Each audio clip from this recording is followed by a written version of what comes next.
Hello, everyone, and welcome to another episode of It Takes a Viking, the official podcast of the Salem State University Alumni Association. My name is Mike Mitchell, Associate Director of Alumni Relations here at Salem State. Very pleased to welcome to the show today a graduate from the class of 1988 from the biology department here at Salem State. Please help me welcome Dr. Lisa Dana to the show. Lisa, how are you today? I'm very good, Mike. Thank you. Well, How are we're very you? excited. I'm doing great. We are excited to have you with us today. One of the things, and we'll get into this in a little bit, but one of the things I admire about you is that longtime history as an educator, um, but maybe perhaps a non-traditional start to how you got there. So one of the first questions we always like to ask is, as we get into our conversation today, what brought you to Salem State? How did you end up coming here? Thank you. I thought that I would be working in a lab doing some biology work and decided that I really wanted to work with people. And Salem State is always well known for education. And so I was able to put my interest of biology together with a minor in secondary education. And that's what I graduated with. And then staying at Salem State was able to continue with partnerships through a mentor, Dr. Frank Sullivan, and continued in my role as superintendent with connections at Salem State. And as someone, you know, as someone who may not have come here with the original intent of becoming an educator, you have, as you mentioned, stayed connected in a number of ways for the university. And I know that you've spent time mentoring students in the School of Education and providing practicum sites for them as they start their student teaching. So thank you for obviously keeping that connection strong to the institution. I certainly appreciate that.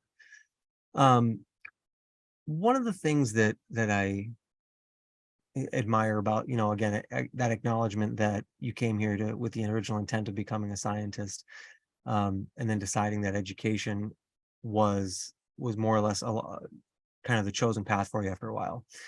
As you think back, you mentioned that you decided you wanted to work with people, but was there one kind of specific instance, time, memory from your time here that you look back on fondly, or that you say that was truly the moment that I realized that this was what I wanted to do for my career? Well, thank you for the piece with looking at my continued involvement, and that has been very important to me to continue to give back from what I received in my education. And it's really about people. So I'm not sure if it's one instance, but I would say it's about the people that I met at Salem State and the mentorship. I mentioned Dr. Frank Sullivan earlier and Dr. Anita Shea, and both of them I think were very important people to me, that they encouraged continue in education and as professors. And I saw that in my work as at UMass Lowell, also with my master's and then my doctorate, that certain professors would see something in you that maybe you didn't always see in yourself. So that encouragement to continue in leadership. And now I feel like I use my science, especially the inquiry. I've used that throughout my leadership, throughout education. So I've taken that passion, process, and inquiry, and connected that with wanting to work with children, and now working with adults in education, and that has been a good fit for me. And now I know you recently concluded kind of one phase in your career, and now you find this in your next phase. And now, as you mentioned, you're working with adults. What was the sort of genesis of you saying, I think this is a new population that I'd like to work with? I think again, my journey, my professional journey has evolved, and opportunities have been opened up for me because of mentorship and partnerships that I've had.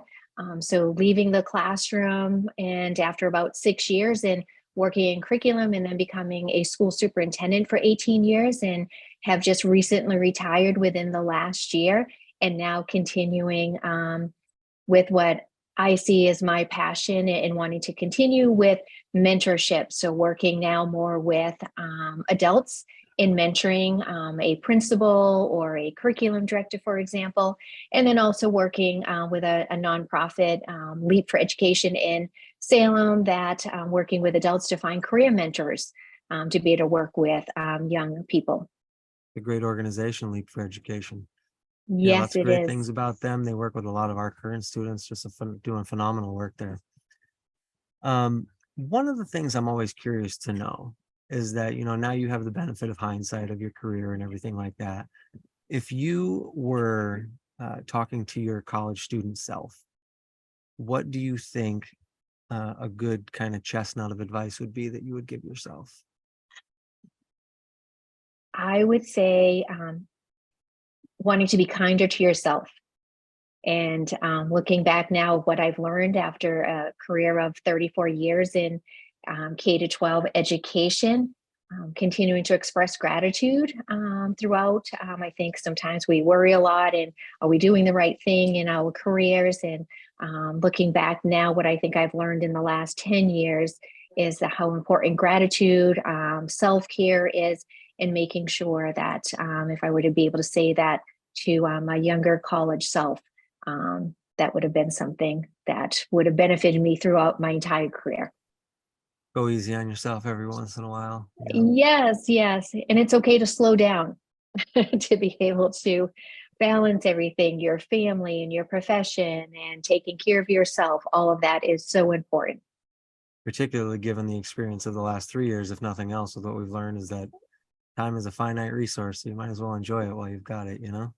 Yes. I'm wondering, I'm curious, and I don't typically ask this question a lot.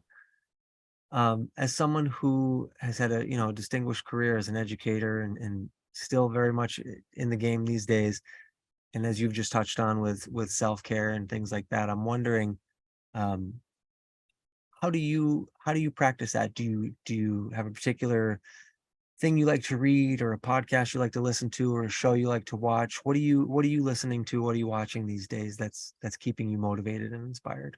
So, in my next phase of my professional journey with retirement, which is really just retiring from a full time superintendency, keeping active and having that flexibility to be able to pick up a book now for pleasure. So, I find books that have to do with relationships. I feel that is really key to all of the work that I do and in my personal life. And then also listening to podcasts, because in this next phase for me, it's about mentoring and coaching. I do that. I do want to say a thank you and an appreciation to the Salem State Alumni Association for the webinars that are available to alumni. I have listened to a number of them and take some pieces from that. There was one on mentoring. There's just sometimes it's about the self-care or calming yourself. So those are always very interesting. And then I try to keep physical also. So making sure that I walk, do yoga, things that are just some quiet activities also. It's funny you mentioned those webinars, and we'll put the link up to that site for folks to check out. The one they did that got more viewers than anybody else was a couple of years ago, and it was around the time that um what's her name, the Marie Kondo, like the decluttering and the downsizing, that Yeah. got something like 200 registrants. It was the biggest one we've ever seen before. It was hilarious. But it just goes to show you that they try to keep those topically relevant. So alumlc.org/Salem State, they're all free, they're terrific. I've watched a number of them myself as well. Can't really beat them. They're great for like brown bag lunch, kind of spend some time at your desk and watch a webinar. It is. And I miss saying that it's at noontime. So it's a perfect time to eat lunch and to be to learn something. As you, again, with the benefit of hindsight, and you may have touched on this a little bit, one of the things I always wonder is as you look back on your career now, as you find again yourself in another evolution of it, what has been kind of one of the things that you've hung your hat on and said, this is one of the proudest moments of my professional career? And then what do you think was one of the biggest challenges that you've experienced, and what or how did you learn and grow from it?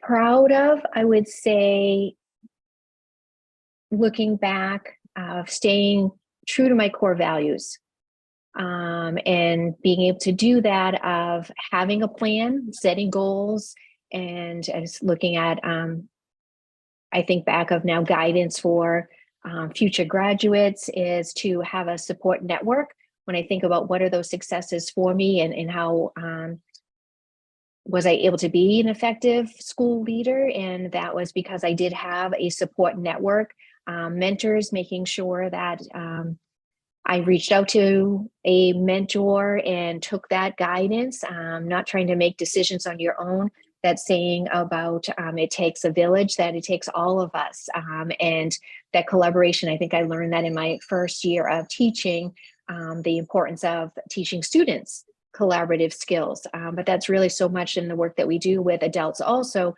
of working collaboratively together. And then the power of our words and our actions. I think those are the times that I've seen success in public education, especially when working, for example, on a strategic plan, and that's a yearly piece. And then when graduation comes and you see students using those words and giving examples of how they've defined their definition of success, or how they've shown responsibility as a student at the high school before they graduate. And then things that I've learned from, I think with failure is part of learning. So I wouldn't say there's probably just one piece, but it's about that process of what happens when something doesn't go exactly the way that we've planned. And many times that's when I've second guessed myself or listened to that inner critic, that's a little bit too much negativity, and having to then again go to a mentor or go to your support network to get guidance and learn from them, and then be part of our team. And I'll go back to that science part of me is using inquiry, asking questions, using my voice, listening, and then helping to solve problems together with others. Thinking again that we're in the midst of it's that time of year, it's commencement season. And you've touched on a little bit about what you would say to yourself, and kind of if you could talk to your college student self again. But very soon there's going to be several hundred graduates coming out of the McEwen School of Education, beginning their careers as educators, as mentors, as guiders. What do you think, with the benefit of 3+ decades in education, would be some advice that you would give them?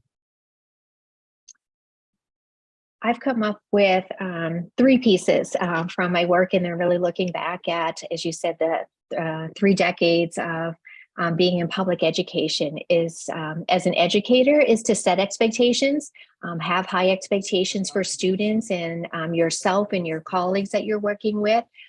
Think about what the impact on students. A lot of the work that we do can sometimes feel adult-centered, so it's always important, although we're in the business of doing this for our students and educating students, is to think about what that impact on students in the decisions and actions that we take, and then always set people up for success. Take that time. So you're setting your students up for success, you're setting yourself up, or if you're in administration and you're working with adults, that you set them up for success. I think that's great. um So the last question I always like to ask folks who come on to join us, as we talked about kind of at the top of the show, you are someone who graduated in 1988. You've always stayed connected, but I don't think I've asked the question pointedly, so I'll just say, what does being a member of this community, what does being a Salem State Viking mean to you? It means being part of a community that values being seen and heard. So that belonging piece is feeling that I've always belonged with Salem State. So as a student coming in and having that biology department and then secondary education, felt that I belonged there. And then moving into a career in education, Salem State has a very strong partnership with local school districts. So being able to go back to Salem State, and whether it was starting a program for teacher leaders and then mentoring student teachers, having student teachers, the 4+1 program, having student teachers come in and advocate for having Salem State students in our school community, and working with them. I have a student that graduated from the high school where I was superintendent and is in education now, and she and I continue to keep in touch, and she was a Salem State student. So I look at that too, of if someone is following in those footsteps in a similar piece, being able to stay connected and to give back. So Salem State is that for me. It's a community of people that support each other and try to help the next generation.